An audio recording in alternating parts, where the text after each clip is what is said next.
माघी संकटी गणेश चतुर्थी पूजा विधि और कथा। यह व्रत माघ महीने की कृष्ण पक्ष के चौथ तिथि को मनाया जाता है। इस दिन औरतें धन वैभव सुख समृद्धि के लिए व्रत करती हैं और गणेश जी की पूजा करती हैं। तो आज मैंने गणेश जी का व्रत किया है। तो सुबह का नित्य कर्म करने के बाद मैंने स्नान किया और स्नान के बाद पूजा स्थान पर बैठकर पूरब दिशा में बैठना है और सामने गणेश जी की प्रतिमा को रख के हमें पूजा करना है।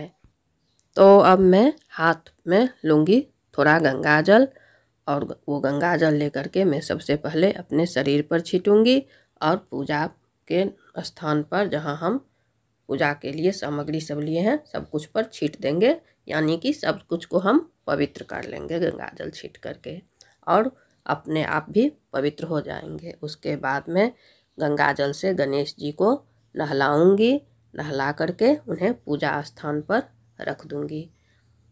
फिर मैं जलाऊंगी दीपक अगरबत्ती जला लूँगी। उसके बाद मैं हाथ में लूँगी दूब, तिल, फूल, पैसा, गंगा जल।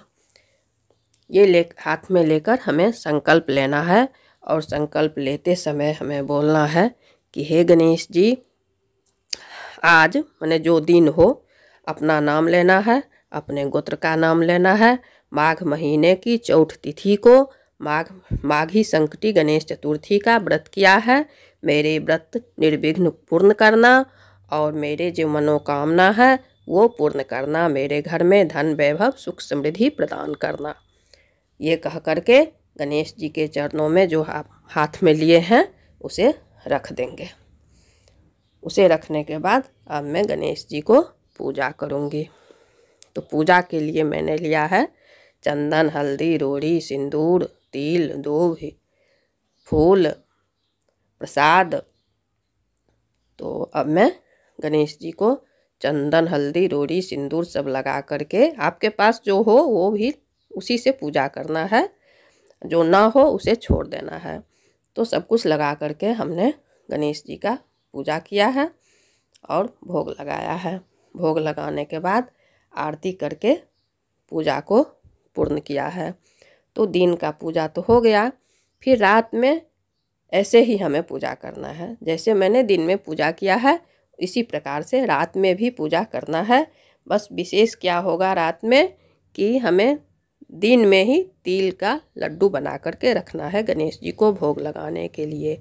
माघी संकटी गणेश चतुर्थी के दिन मैंने रात में तिल के लड्डू भोग लगाया जाता है गणेश जी को। 5 लड्डू चढ़ाया जाता है और तिल से पूजा किया जाता है। तो हम इस दिन तिल का लड्डू अवश्य बनाते हैं। तो रात में तिल का लड्डू बना करके गणेश जी को भोग लगाना और पूजा करना, चंद्रदेव को अर्घ्य दे करके व्रत को पूर्ण करना है। अब हम सुनाएंगे माघ महीने की संकटी गणेश चतुर्थी कथा। एक ब्राह्मण था, उनके 2 पुत्र थे। बड़ा पुत्र कर्मशील और बुद्धिमान था, छोटा पुत्र कर्महीन और मंदबुद्धि का था। दोनों बड़ा हुआ, फिर दोनों का शादी विवाह हुआ। कुछ दिन बाद पिता का देहांत हो गया तो दोनों भाई अलग अलग रहने लगा। बड़ा पुत्र बुद्धिमान था, कर्मशील था तो वो अमीर था।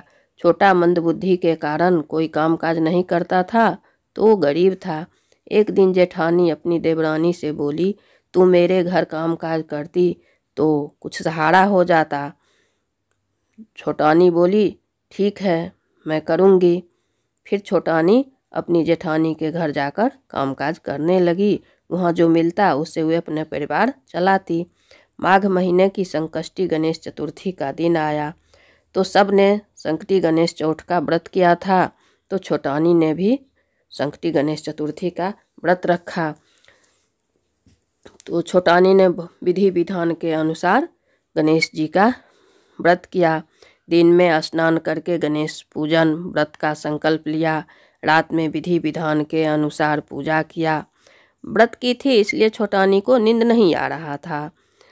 तो पता नहीं कब किसका दिन घुरने वाला होता है, कब किसकी गरीबी दूर होगा, ये कोई नहीं जानता है। आज छोटानी के दुख दरिद्र को हरने के लिए स्वयं गणेश जी उसके घर पधारे और घर आकर बोले, छोटानी छोटानी, मुझे भूख लगी है। जब कुछ अच्छा होना होता है तो भगवान की कृपा से वाणी भी अच्छा हो जाता है। छोटानी बोली, अभी अभी मैंने गणेश जी को तिल का लड्डू भोग लगाया है, खा लो। गणेश जी तिल का लड्डू खा गए। फिर बोले, छोटानी छोटानी, मुझे टट्टी लगा है, कहाँ करूँ? छोटानी बोली, घर आंगन सब खाली पड़ा है, कहीं भी कर लो। फिर गणेश जी घर आंगन में टट्टी किए। फिर गणेश जी बोले, छोटानी, मैंने टट्टी तो किया पर पोछूं कहाँ, बता दो ना। छोटानी बोली, मेरे मांग में पोछ लो। गणेश जी ने मांग में पोछ लिए। इतने में छोटानी सो गई। सुबह उठती है तो देखती है राजमहल धन धान्य वैभव से परिपूर्ण। ये देखकर बहुत बहुत खुशी हुई। धन किसे अच्छा नहीं लगता है। और छोटानी तो इतना दुख काट रही थी कि उसे धन देखकर फूले नहीं समाती। गांव में किसी के यहाँ कुछ भी होता है तो सब एक दूसरे से बात बनाने लगते हैं। सब ये अपने आपस में बात करने लगे कि पता नहीं कैसे छोटानी रातों रात इतना अमीर हो गई। सब आश्चर्यचकित हो रहे थे। सुनते सुनते जेठानी के कानों तक भी ये बात पहुंची। जेठानी दौड़ के आई, बोली, छोटानी, अब तो तुम अमीर हो गई हो, ये सब कैसे हुआ? तूने ऐसा किया कि रातों रात तू अमीर हो गई? छोटानी बोली, मैंने कुछ नहीं किया और ना मैं कुछ जानती हूँ। बस मैं कल गणेश चतुर्थी का व्रत किया था। मैंने विधि विधान के अनुसार गणेश जी का संकल्प लिया, व्रत किया और गणेश चतुर्थी का कथा सुनी। गणेश जी को तिल का लड्डू बनाकर भोग लगाया। गणेश जी के कृपा से हमें ये सब प्राप्त हुआ है। गणेश जी ने हमें सब संकट हर लिए और हमें सुख समृद्धि दिए हैं। जेठानी सोची कि फिर तो अगले महीने संकटी गणेश चतुर्थी आने वाला है, तो मैं भी जैसे विधि विधान के अनुसार छोटानी ने गणेश जी का व्रत किया है वैसे मैं भी करूँगी, तो मुझ पर भी गणेश जी कृपा करेंगे। तो वो भी फिर अगले महीना जब संकटी गणेश चतुर्थी आया तो संकटी गणेश चतुर्थी की व्रत की और विधि विधान के अनुसार पूजा पाठ, कथा, चंद्रदेव को अर्घ दी। सब कुछ जैसे छोटानी ने किया था वैसे जेठानी ने भी की। तो फिर रात में सोने लगी। जब सो रही थी तो व्रत की थी इसलिए नींद नहीं आ रहा था। तो फिर गणेश जी आए। गणेश जी बोले, जेठानी जेठानी, मुझे भूख लगा है। जेठानी बोली, मैंने अभी अभी तिल का लड्डू गणेश जी को भोग लगाया है, खा लो। गणेश जी ने तिल का लड्डू खा लिए। फिर गणेश जी बोले, जेठानी जेठानी, मुझे टट्टी लगा है। जेठानी बोली, घर आंगन सब खाली पड़ा है, कहीं भी कर लो। वो घर आंगन सब जगह टट्टी कर लिए। फिर गणेश जी बोले, जेठानी जेठानी, मैंने टट्टी तो किया पर पोछूं कहाँ? जेठानी बोली, मेरे मांग में पोछ लो। फिर ये कहकर जेठानी सो गई। जब सुबह हुआ तो उठी तो देखती है तिलकतरी खा करके गणेश जी घर आंगन सब जगह टट्टी किए थे। और ये जो बोली थी कि मेरे मांग में पोछ लो, तो इनके मांग में भी पोछे हुए थे, तो इनका देह भी गंध कर रहा था। मैंने घर आंगन, घर, शरीर सब कुछ गंध गंध कर रहा था। ये सोची कि क्यों ये छोटानी पूजा की तो उनके घर क्यों ऐसा नहीं हुआ, मैं पूजा किया तो मेरे घर में ऐसा क्यों हुआ। तो कहने का मतलब ये है कि अब आप जो भी व्रत पूजा करती हैं अपने मन को शुद्धि करके करें, किसी की देखा देखी करके ना करें। भगवान को सब पता होता है कि आप दिल से पूजा कर रही हो या किसी की देखा देखी से कर रहे हो। तो मन को शुद्धि करके पूजा करनी चाहिए। गणेश जी ने जैसे छोटानी पर कृपा किए वैसे कृपा सब व्रत करने वाली पर करें, और जैसे जेठानी पर किए वैसे किसी को ना हो।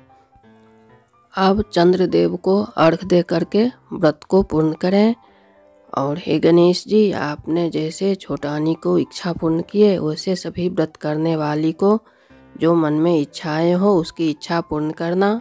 आपको मेरा वीडियो अच्छा लगे तो मेरे चैनल को लाइक करें, शेयर करें, सब्सक्राइब करें और कमेंट करके हमें बताएं कि आपको मेरा वीडियो कैसा लगा।